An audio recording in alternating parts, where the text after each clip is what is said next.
Permisi ibu-ibu.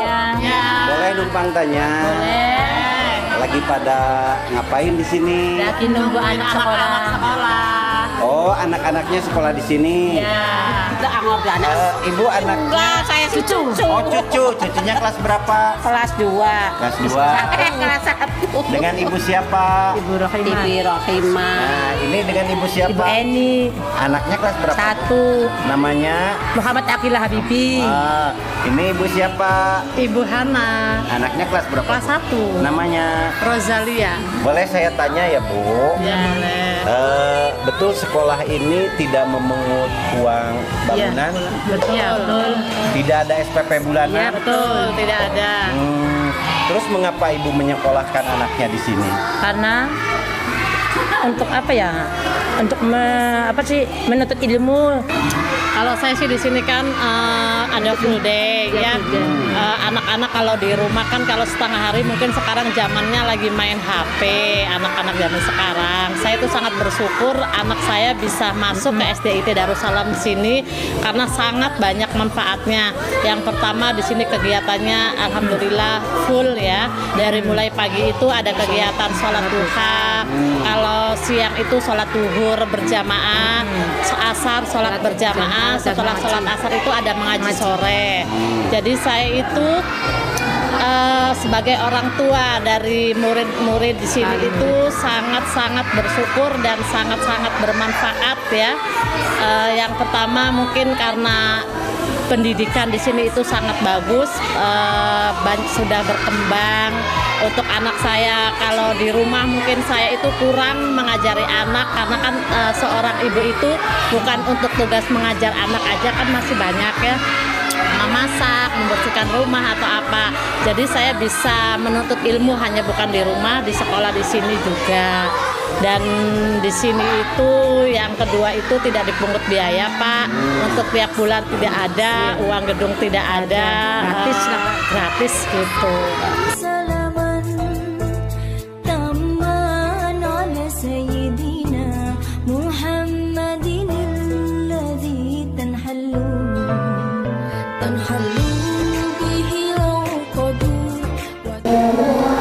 Sekarang kita berada di ruangan Kepala Sekolah Dasar Islam Terpadu Darussalam yang didirikan oleh Yayasan Haji Ahmad Nawawi. Kebetulan hadir di samping saya Papa Putih Zidni Ilman SPDI. Ya, SPDI. Pak Putih, semenjak kapan Bapak menjadi kepala sekolah di sekolah ini? Semenjak tahun 2020 berdiri. Berarti baru 2 tahun. 2 tahun. Ya, awal berdirinya SDIT Darussalam. Awal berdirinya langsung Bapak ditunjuk sebagai kepala sekolah. Untuk muridnya sekarang ada berapa murid? Jumlah murid sekarang ada 58. Berarti kelas 1 dan kelas 1 dan kelas 2. Angkatan ini berarti angkatan pertama? Kedua. Angkatan kedua ya. Angkatan kedua. Betulkah di sekolah ini gratis? Betul, gratis. Apa saja yang gratis di sekolah ini? Maksudnya tidak ada pembiayaan?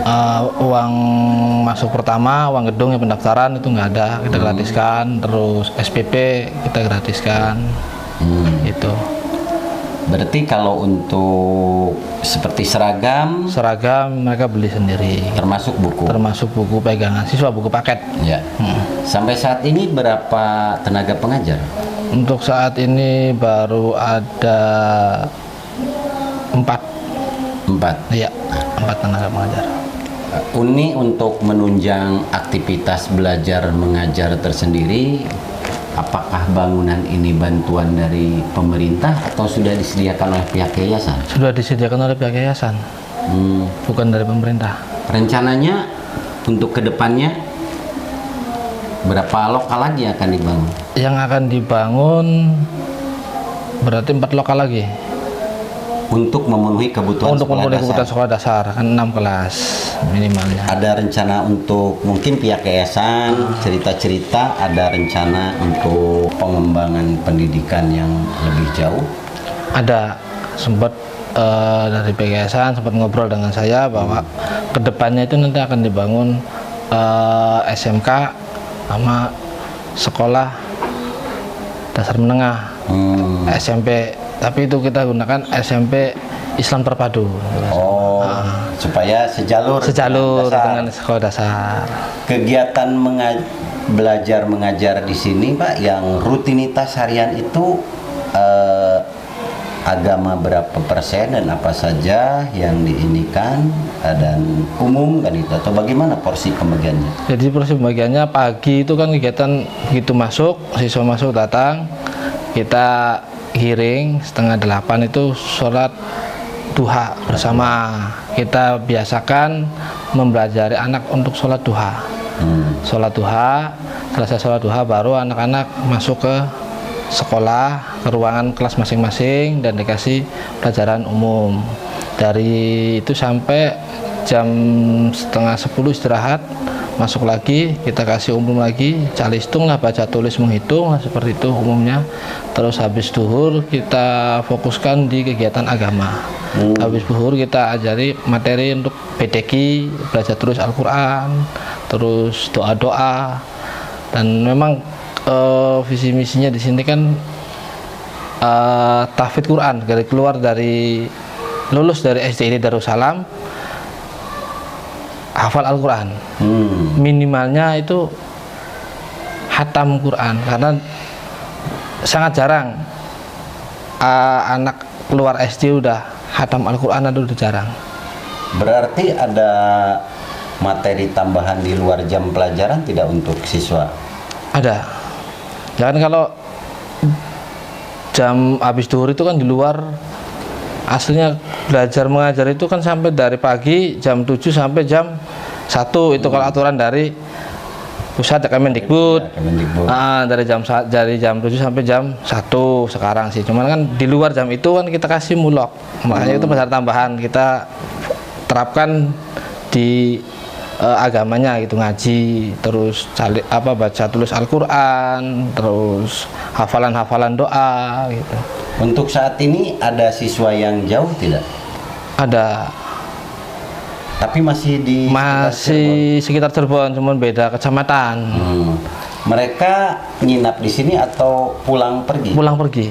Iya, diantar jemput sama. Umpamanya nih, kalau ada di luar area kecamatan atau di luar kabupaten yang ingin ikut belajar di sini, disediakan pemondokan tidak? Disediakan.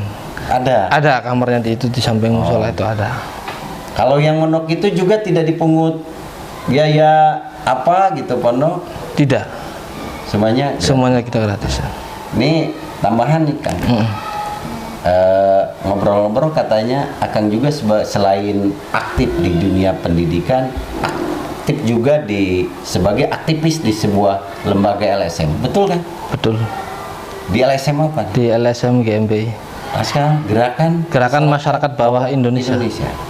Sahabat, ternyata Bapak Kepala Sekolah Dasar Islam Terpadu Darussalam ini, selain beliau aktif di dunia pendidikan, beliau juga seorang aktivis di LSM Gerakan Masyarakat Bawah Indonesia.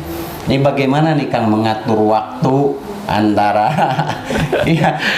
kegiatan belajar mengajar dengan kegiatan di dunia LSM-nya gitu ya. Kita pintar-pintar aja mengatur waktunya, memanage waktunya. Ketika instruksi dari pimpinan, instruksi komando ya kita geser. Tapi kita sempatkan ke pagi, kita ke sini dulu.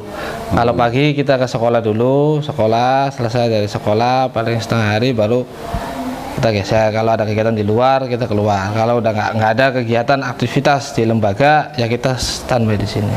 Selain Akang sebagai yang jadi aktivis di LSM GMB, ada lagi tidak di keluarga atau di yayasan atau di pihak sekolah ini yang juga beliau sebagai aktivis di LSM GMB? Ada. Siapa? Pendiri yayasan. Pendiri yayasan ini? Pendiri yayasan. Dari keluarga besar GMB juga? Dari keluarga besar GMB. Siapa? Bapak Maman Kurtubi. Seorang pendiri di Yayasan Kiai Haji Ahmad Nawawi, tapi beliau juga adalah Ketua Distrik Cirebon Raya, Ketua GMBI Distrik Cirebon Raya.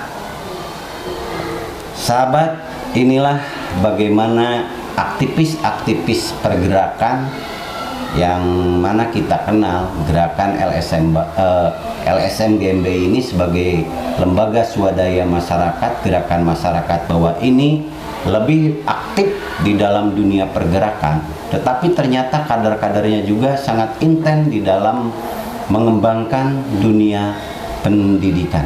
Bisa diperkenalkan tidak saya dengan Pak Maman Qurtubi? Bisa, sangat bisa. Nanti saya kenalkan dengan beliau. Terima kasih. Siap, nanti kita atur waktunya, kita bertemu dengan beliau, Pak Maman Qurtubi. Oke, siap. Terima kasih, Pak. Siap, Ini Mas. tapi saya dengar-dengar juga nih, katanya di sini juga selain ada pendidikan formal, ada juga non formal, belajar pembudidayaan apa ikan hias kalau tidak salah. Ada, iya, pembudidayaan ikan hias, ikan koki, ikan koi, terus itu pemijahan ikan udang panami, Udang Kita tambak. tambak udang. Berarti kedepannya Budidaya juga apakah ini akan dijadikan ekstrakurikuler untuk anak-anak agar mereka bisa mandiri atau bisa belajar masalah perikanan? Jelas. Nanti kita ketika nanti kalau baru sekarang ini sih kita belum lari ke situ karena kan masih kelas 1 sama kelas 2. Ya, masih kecil. Mungkin nanti ke depannya minimalnya kan SD kelas 6 lah udah ngerti cara budidaya atau bisa diterapkan lah, kita ajarkan nanti di situ. Budidaya ikan itu koki sama koi. Demikian sahabat Corong, perbincangan kita dengan Kepala Sekolah Dasar Islam Terpadu Darussalam yang beralamat di Desa Surakarta, Kecamatan Suranenggala, Kabupaten Cirebon. Assalamualaikum warahmatullahi wabarakatuh.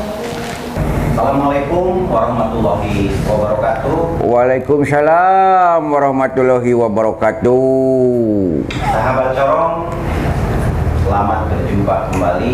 Pada kesempatan kali ini telah hadir di tengah-tengah kita Bapak Maman Qurtubi, salah seorang dari pendiri Yayasan Kiai Haji Ahmad Nawawi Cirebon, di mana yayasan ini sudah berhasil mendirikan sekolah dasar Islam terpadu full day school, dan seluruh siswa yang menjadi siswa di SD IT Darussalam tersebut digratiskan baik biaya pembangunan, biaya SPP maupun biaya pendaftaran.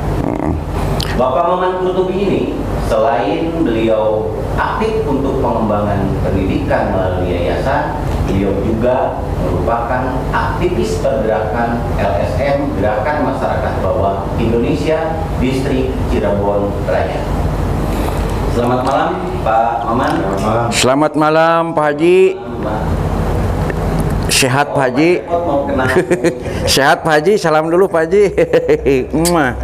Sehat Pak. Selamat malam buat bapak-bapak semua ya, terutama Bapak Haji Maman Qurtubi selaku pendiri Yayasan Kiai Haji Ahmad Nawawi Cirebon, dan beliau juga selaku aktivis Ketua LSM GMBI Distrik Cirebon Raya. Bapak Haji Maman Qurtubi ini selaku Ketua Distrik.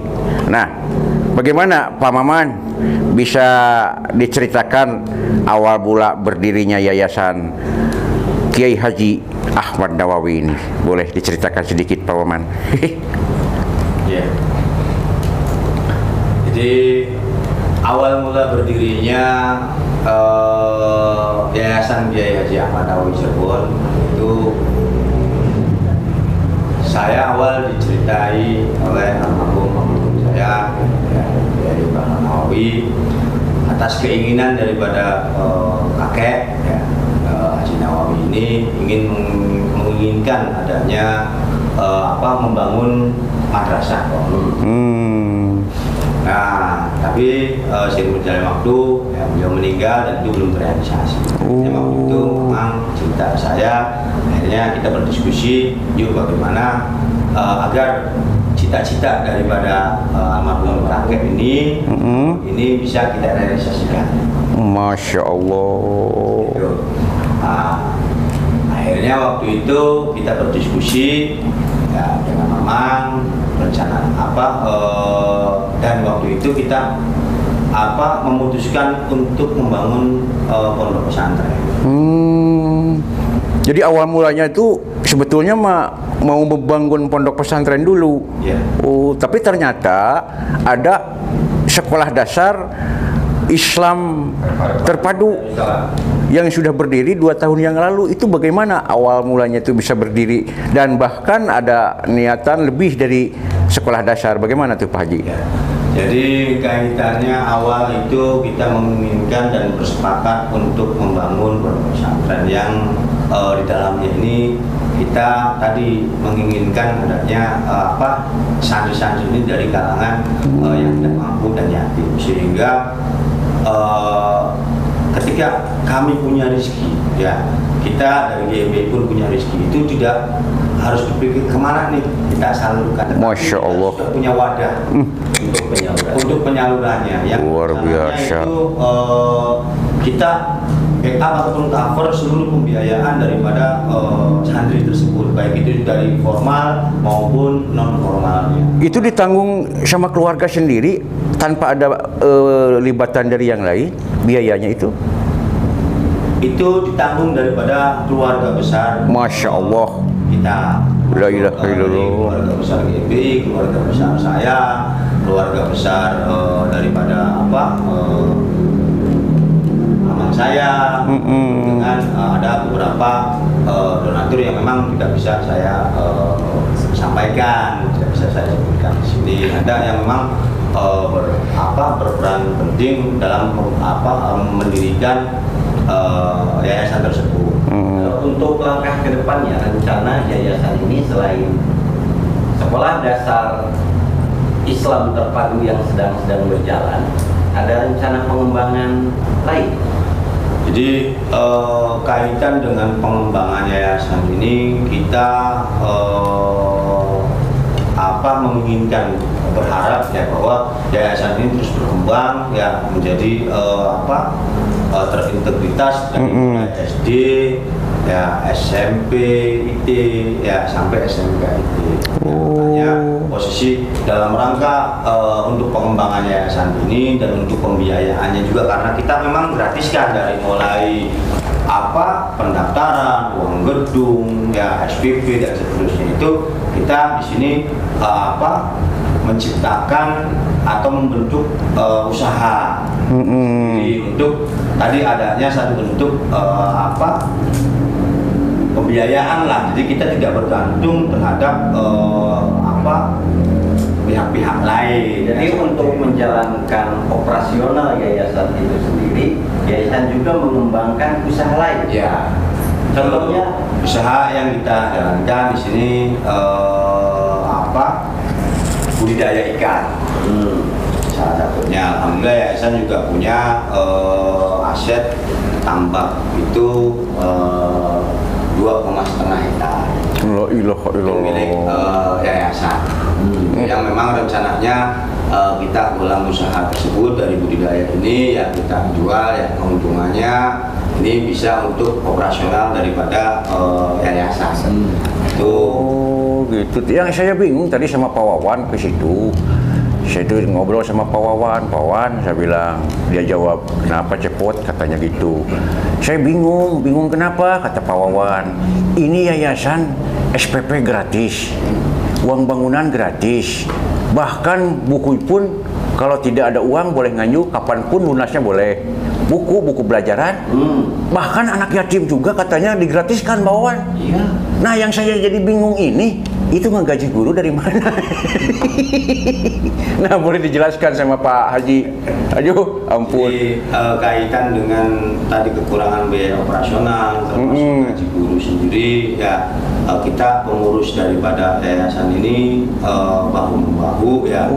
Nah, seperti itu, termasuk dalam hal ini juga ada dari partisipasi daripada teman-teman GMI sendiri di masing-masing. Masya Allah, luar biasa.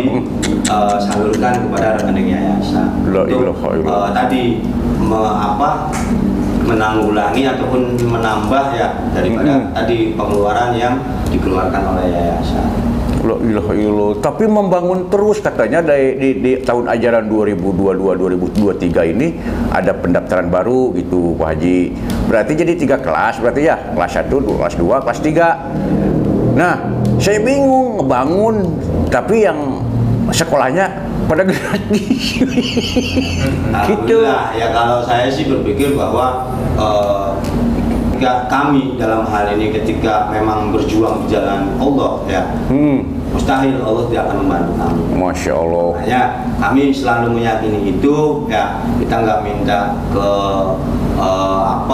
proposal bantuan ke birokrasi ataupun dan seterusnya. Kami hanya tadi dari keluarga kami, dari keluarga besar GMBI bahu-bahu untuk bisa membangun atau terbangunnya daripada bangunan-bangunan yang ada di yayasan. Tuh, Pak Wawan, barusan Pak Haji Maman menceritakan, katanya bangunan yang sedang dibangun sekarang juga tanpa melibatkan siapapun, terkecuali yang benar-benar mau membantunya, seperti teman-teman yang lain gitu, tanpa melibatkan pihak terkait. Pak, Oi, tolong tanyain juga. apanya tuh? Beliau ini kan sibuk. Betul, Aktivis. betul sibuk di Tapi tetap LSM. meluangkan waktu untuk pengembangan pendidikan. Bagaimana cara membagi waktunya? Dah gitu Pak Haji, yang barusan dikatakan teh saya teh kode. Ya. Jadi karena saya dididik di GMBI ini adalah tadi ya, bertekad siap mengedepankan kepentingan umum di atas kepentingan golongan dan pribadi. La ilaha illallah. Ya, artinya bahwa saya ya mengorbankan kepentingan pribadi saya, kepentingan orang banyak. Masya Allah. Ya, itu karena saya dididik di GMBI. Jadi bisa meluangkan ruang dan waktu tanpa istilahnya mah yang ke sana tidak terbengkalai, lembaga tidak terbengkalai. Jadi semuanya jalan gitu. Iya. Padahal tidak digaji. Iya. Tapi kalau Pak Haji manggil saya mah tetap harus digaji sayanya. Itu. Dan saya mah bukan guru honorer yang harus digratiskan. Kenapa? Sebab dari Bandung ke Cirebon itu jauh. Masa saya harus terbang itu? Kan nggak mungkin ya Pak Haji. Nah gitu coba. Jadi kita pun juga kan di sini juga kan banyak ada beberapanya guru-guru ya, termasuk tenaga pengajar ini yang memang diambil dari keluarga sendiri. Itu adalah bentuk daripada kita mengabdi. Ya Allah. Gitu. Jadi itu satu bentuk pengabdian ya, untuk bangsa dan negara, juga pengabdian kita dalam konteks tadi bagaimana ikut mencerdaskan kehidupan anak bangsa. La ilaha illallah. Pak Wawan, Ya. ada KKN positif, ada KKN negatif. Kalau KKN negatif seperti nih anaknya, ponakannya, cucunya, uaknya, kakeknya menjadi pejabat di dalam suatu ruangan untuk menghasilkan gaji. Ini mah saudara, famili, keponakan, adik ngeriung di situ tanpa digaji. Berarti KKN untuk menyumbang. KKN positif disebutnya itu baksos. Ya Allah, ya Robi, mudah-mudahan Pak Haji Maman sing panjang yuswa ageng milik kalayan ditebihkeun tinu balai dicaketkeun kana rezekinya sahabat corong, sebab orang baik itu ya susah untuk dicari. Bahkan Mang Cepot juga sekarang rada regreg, rek pulang teh digana rek diberi amplop. Amplop na keur Pak Wawan, isina keur dewek. Ya, gitu. Ada jeung hapunten Pak Haji, abdi mah sok suka heureuy. Aduh, ampun gitu tah Pak Wawan kumating. Baiklah Pak Maman, tadi sudah memaparkan panjang lebar perihal pendidikan. Ini untuk kita mungkin sedikit menyimpang. Ini untuk program GMBI sendiri, pembinaan terhadap kader-kader GMBI ini di Cirebon ini polanya bagaimana? Karena saya juga kaget. Ternyata Bapak Kepala Sekolah Pak Putih itu sendiri adalah aktivis LSM GMBI. Kadip malah kadip. Bagaimana pola pembinaan GMBI Masya Allah. di Cirebon Raya ini? Jadi kita membina teman-teman di sini ya karena GMBI itu dimanage dengan dua manajemen ya, antara manajemen by Yuga dengan manajemen by Objektif ya. Maka di sini kita lebih cenderung kepada bagaimana kita memanage ini menyatukan dalam hal ini konsep syarat batiniah ya dengan kita mengadakan setiap bulan sekali itu malam Jumat di minggu kedua. Ya, itu kita melakukan istighosah di sekretariat distrik. La ilaha illallah, luar Dan biasa. setiap Senin pertama di awal setiap bulannya itu di bulan Hijriah ya, kita mengajak teman-teman juga di Yayasan Kiai Haji Amanah Cirebon ini bersama dengan masyarakat sekitar ya untuk melakukan sholawat nariah. Masya Allah, luar biasa. Jadi sehingga ketika kita ini sering bersama-sama, bukan saja hanya mudah-mudahan bukan saja hanya di dunia, tapi kita pun di akhirat pun insya Allah kita akan bersama-sama. Amin ya rabbal alamin. Kita mendidik itu dari dari batinnya, dari jiwanya dulu. Bagaimana jiwa-jiwa daripada kader-kader GMBI ini betul-betul adalah jiwa-jiwa pejuang, jiwa-jiwa aktivis ya, yang memiliki satu bentuk loyalitas, solidaritas terhadap organisasi, juga tadi peduli terhadap satu bentuk kemanusiaan. Benar-benar luar biasa membela masyarakat bawah itu Pak Haji Maman itu benar tanpa pamrih. Nah, begini. Ibarat berarti GMBI itu kawah candra di muka. Apa itu? Pembinaan. Tempat pembinaan. Ya, sehingga ketika masyarakat membutuhkan potensi-potensi yang ada di GMBI, kader GMBI sudah siap. Makanya kalau tidak salah hasil pembinaan Pak Maman, didikan Pak Maman, pola-pola pembinaan ini justru ketika masyarakat membutuhkan kader kepala desa, justru GMBI juga bisa melahirkan. Itu betul. Pertanyaan itu. Kita mendidik kader-kader ini ya betul-betul jangan sampai kita mencetak kader ya, terus kader-kader yang bukan kader-kader yang tangguh. Yang bagaimana kita mencetak kader-kader yang tangguh sehingga ketika masyarakat tadi membutuhkan kita dipercaya menjadi pemimpin ya, dalam hal ini adalah kepala desa, adalah betul-betul kepala desa yang tangguh, yang peduli terhadap kondisi rakyatnya. Jangan hanya berbicara asal nampang kan seperti itu, karena La ilaha illallah. kami pun dididik oleh ketua umum kami itu menjadi kader-kader GMBI yang memang betul-betul tangguh. Itu sehingga sudah siap ketika tadi masyarakat membutuhkan, ketika kita ditempatkan dimanapun kita sudah siap gitu. Sehingga ya betul-betul didikannya harus memang betul-betul gitu kan. Tidak asal kita ikut GMBI kan gitu, kesana kesini ikut-ikutan, karena nanti tidak akan menciptakan kader-kader yang memang kader-kader kehandal gitu. Jadi betul Pak Wawan, saya nggak nyangka gitu ya, kenapa ya GMBI bisa menciptakan kader-kader yang benar-benar bela negara. Salah satu contoh, banyak memang tidak manusiawi ya, banyak preman yang masuk ke GMBI, tetapi setelah masuk ke GMBI ada yang jadi kuwu, ada yang jadi kades, ada juga yang jadi anggota dewan, ada juga jadi pengusaha ikan, ada juga yang jadi dalang. Bener ya GMBI komplit. Nah gitu, bener hebat Pak Wan ya. Nah itulah Pak Wan. Gitu kelebihan GMBI. Kita bukan orang-orang yang baik, tetapi kita belajar untuk lebih baik. Jadi tidak ada kata terlambat Pak Haji. Tidak ada. Kalau seumpama saya ini umur kan hampir setengah abad nih, saya tuh pengen memperbaiki hidup saya, pengen di jalan lurus. Jadi kalau saya masuk GMBI boleh?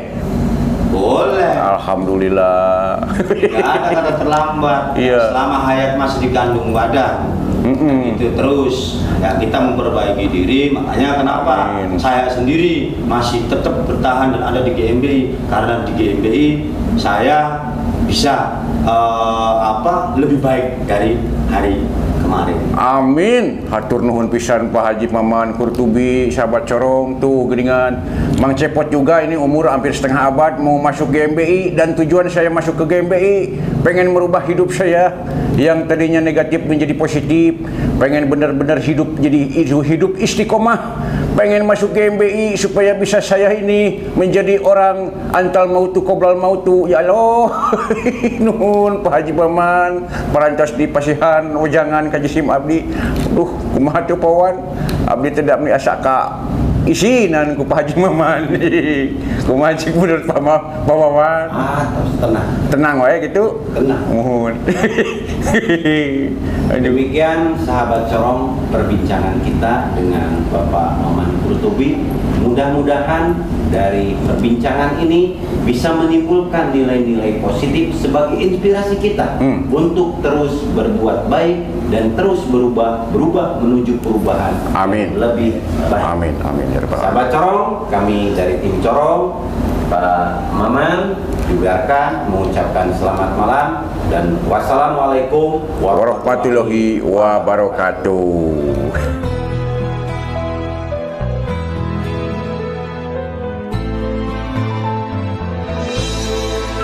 Allahumma sholli sholatan kamilatan wa salim salaman tamman ala sayyidina Muhammadin alladhi tanhallu